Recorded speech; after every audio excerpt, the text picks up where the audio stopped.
രോഗം വന്ന് കിടന്ന് ഞാൻ കിടന്ന് ചാകുന്നതല്ലാതെ ഉണ്ട്. ആരും വരികയില്ല, വണ്ടിയെടുക്കാൻ കൊണ്ടുപോകുകയില്ല. വീട്ടിൽ കിടന്നു തന്നെ രോഗം വന്ന് സുഖമാകാതെ ദൈവം വിളിക്കാതെ തന്നെ മരിക്കണം. അത്രേ ഉള്ളൂ.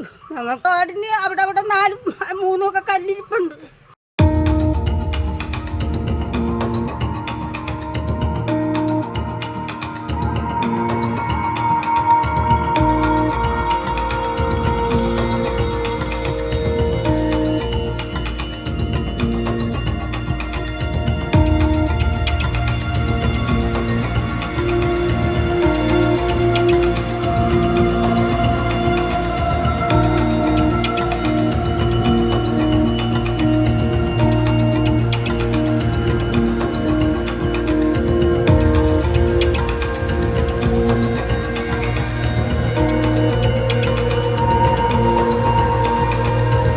റോഡിന്റെ ശോചനീയാവസ്ഥ പലതവണ അധികാരികളുടെ ശ്രദ്ധയിൽപ്പെടുത്തിയിട്ടും യാതൊരു പ്രയോജനവും ഉണ്ടായിട്ടില്ല.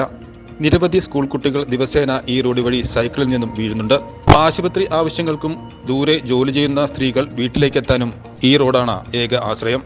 രോഗം വന്ന് കിടന്ന് ഞാൻ കിടന്ന് ചാകുന്നതല്ലാതെ ഉണ്ട്. ആരും വരികയില്ല, വണ്ടിയെടുക്കാൻ കൊണ്ടുപോകുകയില്ല.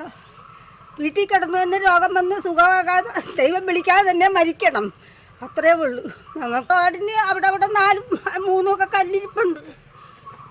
വന്ന വണ്ടിയെല്ലാം മറിഞ്ഞും വീഴും. ഓട്ടോറിക്ഷക്കാരെ വിളിച്ചാൽ പോലും ആരും വരികയില്ല. ചന്തയിൽ ചെന്ന് നമ്മൾ സാധനങ്ങളൊക്കെ വാങ്ങിച്ചാലും നമുക്ക് തലയ്ക്ക് ചുമന്നുകൊണ്ട് വരാൻ പറ്റിയല്ല. അങ്ങനെ ഒരു ഓട്ടോ വിളിച്ചാൽ ആരും വരാൻ മടിക്കുന്നു. കാരണം റോഡിൻ്റെ അവസ്ഥ അതാ. കുറേ കാലങ്ങൾ മുതൽ റോഡ് ഇങ്ങനെ കിടക്കുകയാണ്.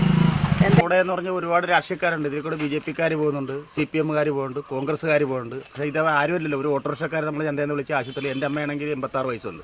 ഒരു ഓട്ടോ വിളിച്ചാൽ വരുത്തില്ല. വരുന്നതെന്ന് പറഞ്ഞാൽ നമ്മൾ കാവിക്കൊണ്ട് കാരണം കിടക്കുന്ന രോഗികളല്ലേ.